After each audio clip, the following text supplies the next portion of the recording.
Welcome back to another continuation of Trains of the 810, where I bring my hometown trains to you. And in today's episode, we will be going over the catches along my hometown subdivisions, mostly over the month of April. Starting around the last weekend of March, where me and a friend meet up at CP Belsay on the CN Flint sub to catch a few neat things, starting out with CSX L306, aka the Flint sub's foreign flyer, with some neat power in the consist, as well as some oddball power later coming on the actual CN mainline freights. Yep. This is Mark. It's funny to think that I'm already starting to make another Trains of 810 video. Oh, nice. I know, that's what bro, I have so many 810 videos, bro. Though sadly, the YN2 leader shown here in this clip was later removed from the L306 cycle well before this video was uploaded.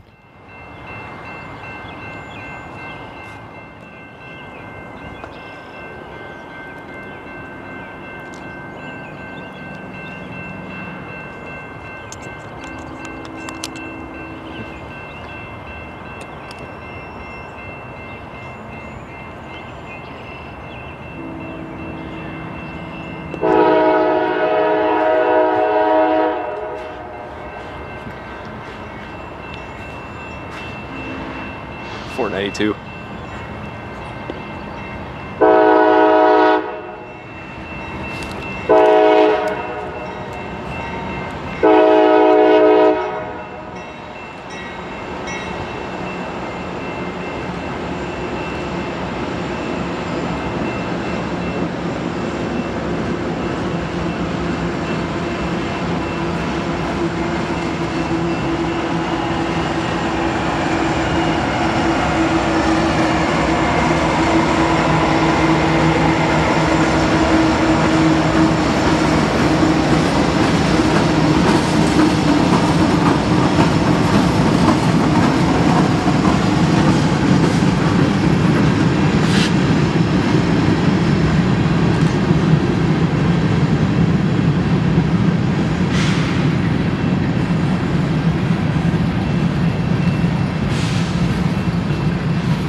We got two resin locomotives, one of them's trailing.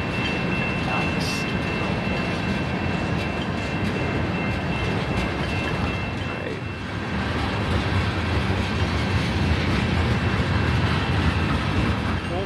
Cold water to... Where does it come from? This is Marysville or Port Huron to Flint, Michigan, Coldwater Yard.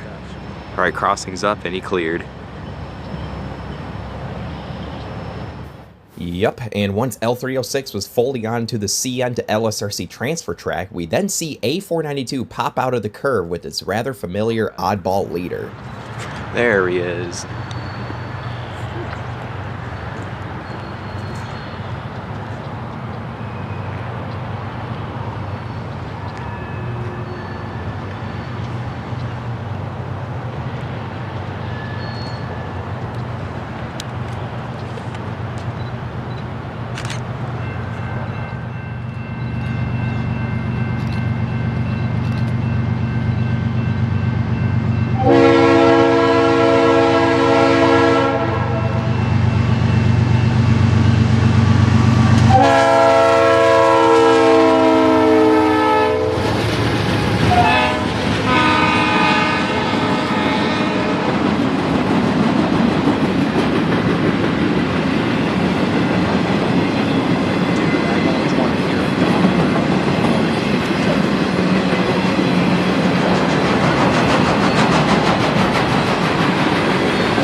talk about a nice Leslie. Now after that was through, me and my friend got word that E251 was out of Pontiac and racing its way up north on the CN Holly sub at the time. E251 had a rather beat up SD75I leading, as well as CN 6018, a snoot-nosed SD40-2Q trailing, which was a unit that Flat Rock and Schaefer Yards down south had for a little while. Though this was still pretty cool to see, considering that these snoot-nosed units on CN were still pretty rare to see in America. Caught here at the new Lothrop Road crossing in Durand on the CN Holly sub.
So after that, I then had to go into work for the day, which also sadly costed me a few other trains later down the week, one of them being CN 3008, the IC Heritage unit that led A492 twice in the daytime. Quite unfortunate. But a couple days later, I have yet again decided to test my luck with the CN Flint sub over in Durand, and we managed to get a few things, one of them which being M396 with a nice array of rolling stock, and a decently lit daytime run of Z149. And also a run of E271 to kick it off.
got another one.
of course, when my camcorder fixes itself and hit record, the signal doesn't, you know, do the weird thing anymore where it's still flashing yellow even though the train is well past it. So, like, something's not right. Will you please work? Thank you. I know you're cold, but, like, stop wigging out.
So, the very next day, I went back out to the CN Flint sub once again, this time back out to CP Belsay, right at my hometown, since LSRC Y101 had a gnarly lash up at the time, a road slug in NS colors leading, and the 25th anniversary Jeep trailing. Sadly though, this train never ended up moving towards me the entire time I was there because they were having power problems and having to go through a massive traffic backup from what I read. But this did allow me to see Z149 in the daytime yet again. Yeah.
Hopefully the 101 should get going here in a sec. But it didn't, as I said. But after that was through, I then left to go to work for the day, and then went back out to the Holly sub territory about a week later, since a train I haven't seen in a long time was running this day. CN S756, a southbound as-needed frac sand train, which also had a fresh CSX CM44 leading. But while we waited, we also caught CN E251 and Q116, both having neat all-EMD lash-ups, all racing by the historic Holly Depot and Signal Tower.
You got a yellow. Hello.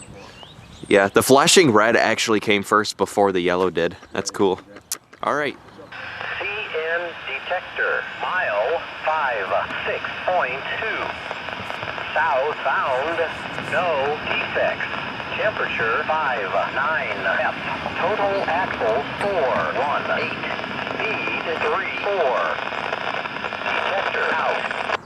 All right.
Then hours later in the same day, I then get word that LSRC would be sending a rather awesome train out towards my way out of Wixom, S982, or a different symbol in LSRC, a Schnabelcar train loaded with a generator that CSX took out of West Olive and brought all the way up to Wixom, which LSRC would then take to Essexville, and would later bring the Schnabelcar setup back to where it came from on Y119 a week later. Caught here in Holly and then in Grand Blanc.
detector, milepost 46.5. Detector, milepost 46.5. No defects. Repeat, no defects. Total axle 36. Total cars 9. Train length 347 feet. Speed 23. Temperature 50 degrees out.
And after that little searching chasing that train, I then get word the very next day that a rerouted CN M313 was running on the CN Flint sub with a gnarly lash up too, one locomotive being the BC Rail Heritage Unit, which was trailing third, caught here at the Morris Road Railroad crossing in Swartz Creek.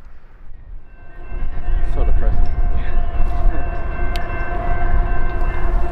I'm gonna try to pan it.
I think that's a Canada reroute.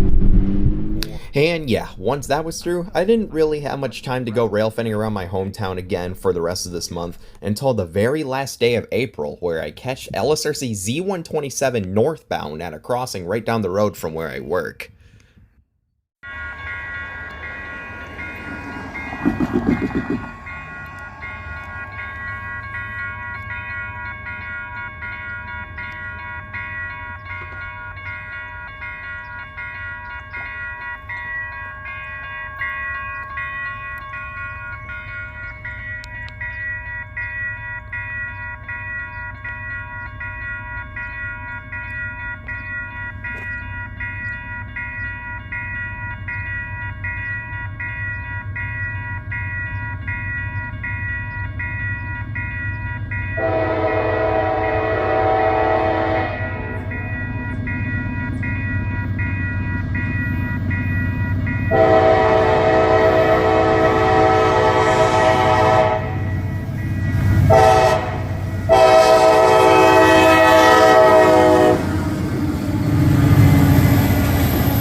And with that said, those were all the trains I have for y'all for today. Lots of fun ones, though I definitely could have caught more, but hey, that's life. Though one unfortunate thing for certain during this month had some rather unfortunate news for the other rail fans who have long railfanned the CN Flint and South Bend subs just like me. Yep, though it may not look like it right now, but we just lost the South Bend sub ATCS monitor, which I'll show you guys more proof in a moment. And that pretty much means that this monitor right here is next to go away, because ever since they were converting CN to ITCM, they just started out way out west and started making their way east. A lot more control points actually used to work, like such as West Flint and Port Huron down here, but obviously it's merely a shell of what it was, though it's not as bad as it was back in the fall of 2024 when, you know, it was mostly offline, but they did get some servers back up and running. One example being Imlay City. But unfortunately, though, it's not going to be like that for much longer, because this monitor is going to be a thing from the past within the next month or few weeks or so. Even though I'm recording this clip as of May 4th, and this is like my April Trains of the 810 video that I'm going to be making. But I decided to make like, a little segment about the ATCS monitor for the CN Flint sub, because, well, it's not going to be seen again within, I think a month. Yep, and here's proof that the South Bend sub is now done. None of the control points work anymore, so, even though it says it's receiving data, but it really ain't. Dang, they actually just converted Griffith not too long ago to, like, ITCM, even though they had the stuff installed for a while, and that's pretty much the same exact case with Durand. So, yeah, looks like we're going to be going back to Railfanning old school really soon, and I guess let's just cue the outro. Yeah, regardless of the approaching end of the ATCS age of the CN Flint sub, I will still continue railfanning on it, knowing me, but just like the old school way, like I said. But with that said, thanks for watching, and if you guys enjoyed this one, be sure to leave a like and subscribe if you haven't already. And wherever I may go next, I hope to see y'all trackside. Over and out.